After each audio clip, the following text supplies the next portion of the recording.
লাইফে কিছু করো আর না করো, কোনো কিছু না আশা করবে না। মানে তুমি যদি কোনো কিছু আশা করার সেটা যদি না হয় না, এর থেকে কষ্টের আর কোনো কিছু হয় না।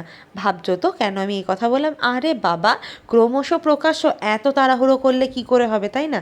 তো চলো আমি শেয়ার করি আজকে চায়ের বাড়িতে কি কি মেনু ছিল। তো দেখে নাও, এই মেনু ছিল। আর এখন কিন্তু চলছে 299 টাকায় আনলিমিটেড বাফেট। তো আমি এই বাফেটটারই ভিডিও করার জন্যই এসেছি চায়ের বাড়িতে। এটা হচ্ছে মধ্যম গ্রামের ব্রাঞ্চটাতে আমি এসেছি।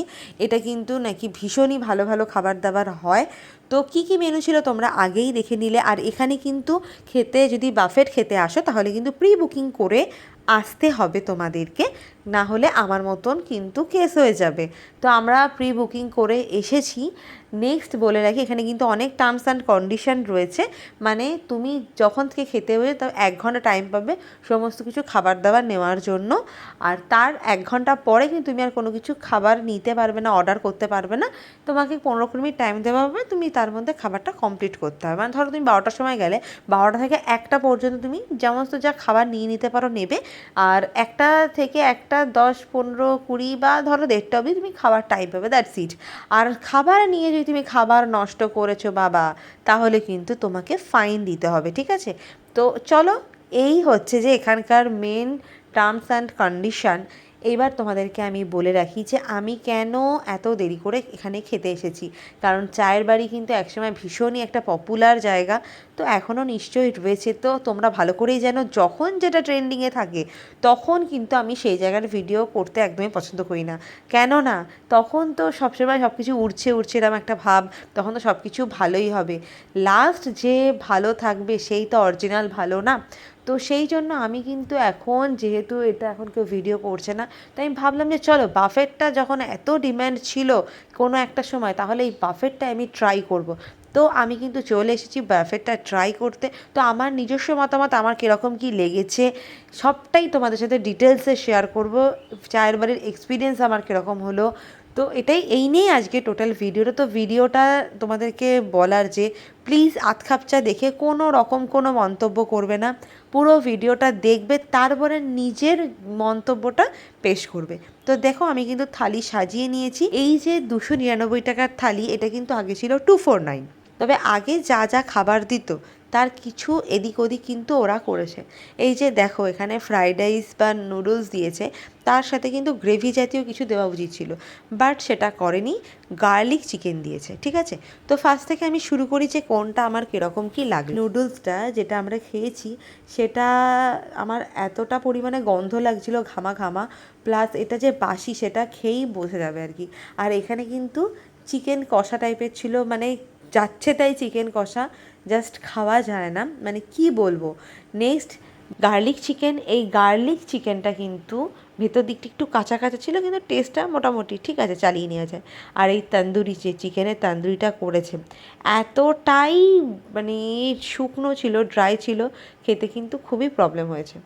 আর এই যে দেখতে পাচ্ছ এটা হচ্ছে পিৎজা। এই পিৎজাটা কিন্তু ওই প্রিজারভেটিভ যে ডোগুলো হয় তার ওপরে চিকেনটাকে সেদ্ধ করে ঝিরিঝিরি করে দিয়ে তার ওপরে চিজ দিয়ে এরকমভাবে ওভেনে দিয়ে করে দিয়েছে। রাইসের কথাটা বলি, যে রাইস দিয়েছে ঝুরে ছিল, ঠিকঠাক ভাত ছিল। তোমরা দিয়েছে বার্গার। বার্গারটার ভেতরে, মানে আমরা যে আগে ভিডিওগুলো দেখতাম যে বার্গারের ভেতরে ভীষণ ক্রাঞ্চি একটা টাইপের জিনিস রয়েছে, বেশ আরও অনেক কিছু দিয়ে করা, সেটা কিন্তু একদমই ছিল না। নর্মাল বার্গার, হ্যাঁ খেতে ঠিকঠাক ভালো লেগেছে, আমার খুব একটা খারাপ লাগেনি। এবার তোমাদেরকে যেটা বলার, ও চাটনির রিভিউটা তো দেওয়া হলো না।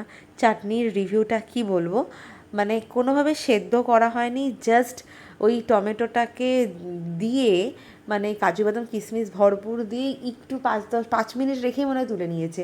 মানে এটাকে যে ভালো করে জাল দিয়ে করতে হবে সেটা একেবারেই করেনি ওরা। আর এই আমি চায়ের বাড়ির এক্সপিরিয়েন্স। তবে ওরা যে মকটেলটা দিয়েছিল ওটা কিন্তু খেতে ভীষণই ভালো লেগেছে আমার। তবে ওটা তো একবারই দেবে, চা আর মকটেলটা একবারই, ওটা বারবার করে রিপিট টেলিকাস্ট হবে না। তো যাই হোক, এবার যেটা বলার, আমি বুঝি না, কেননা আমরা তো ফুড ব্লগার দিদি বা দাদাদের ভিডিও দেখেই এইসব জায়গায় খেতে আসি, কারণ আমরা তো সিম্পল, যেখানে আমরা ভালো দেখবো একটু কমের মধ্যে, তো আমরা সেই জায়গাগুলো যাব।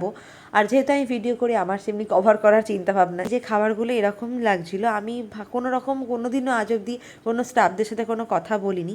তো আমার সাথে আর যারা ছিল তারা বললো যে না, স্টাফদেরকে তো একটু বলতেই হবে যেটা কীরকম কী লেগেছে। তো ওখানকার ম্যানেজার যিনি ছিলেন তিনি বলেছেন যে আমাদের এখানকার টেস্টটা নাকি এরকমই হয়। তাহলে যারা ফুড ব্লগার দিদি বা দাদারা ভিডিও করে, তারা কি করে এরকম খাবারটাকে ভালো বলে থাকে? আদারওয়াইজ তারা যখন ভিডিও করতে তাদেরকে আরও ভালো ভালো জিনিস দেওয়া হয়, আর আমরা সাধারণ মানুষ যাচ্ছি বলে আমাদেরকে এরম ধরনের খাবার সার্ভিস করা হয়। প্লাস ম্যানেজার বলেছে তাহলে 300 টাকার খাবার নাকি 30 টাকায় সাপ্লাই করতে হবে। না, 300 টাকার খাবার তুমি 300 টাকাতেই দাও, কিন্তু খাবারের পরিমাণটা কমিয়ে দাও, ইটস ওকে, তোমার লাভ থাকলো, কিন্তু টেস্টটাকে একটু ভালো রাখো ভাই। কেননা দুপুরবেলায় খেতে গিয়ে এরকম একটা বাজে পজিশান ফেস করতে হবে, কিছু খাওয়া যাচ্ছে না, মানে তারপর আবার খাবার জিনিস নিয়ে নষ্ট করা যাবে না, এটা ভালো একটা টার্মস কন্ডিশন দিয়েছে। আর কিন্তু আমরাও খাবার নষ্ট করিনি, কিন্তু খুব কষ্ট করে খেয়েছি বস। তোমরা কারা কারা এই চায়ের বাড়িতে খেয়েছো, তোমাদের কীরকম কী এক্সপিরিয়েন্স লেগেছে প্লিজ আমাকে কমেন্ট করে জানিও, তাহলে বুঝতে পারবো যে আমি ঠিক না ভুল। কিন্তু এদের এখানকার অ্যাম্বিয়েন্সটা, পরিষ্কার পরিচ্ছন্নটা, এটা কিন্তু আমার ভীষণ ভালো লেগেছে। তবে আমি ফেসবুক বা ইউটিউবে এরকম অনেক আরও ভিডিও দেখেছি যে শুধুমাত্র আমি এরকম পজিশন ফেস করিনি, অনেকেই রয়েছে যারা কিন্তু চায়ের বাড়ির এই বাফেটটা এরকম বাজে একটা পজিশন ফেস করেছে, কিন্তু তাদের যেহেতু সাবস্ক্রাইব বা ফলোয়ার্স কম, সেটা মানুষের কাছে পৌঁছায়নি আর কি। আমি কোনো কিছু বাজে প্রমোশন করছি না, কিন্তু আমার যারা বন্ধুদের আছে তাদের জন্য এইটুকুনি ঠিকঠাক কথা বলাটা আমার প্রয়োজনীয়তা বলে আমি এই ভিডিওটা করলাম।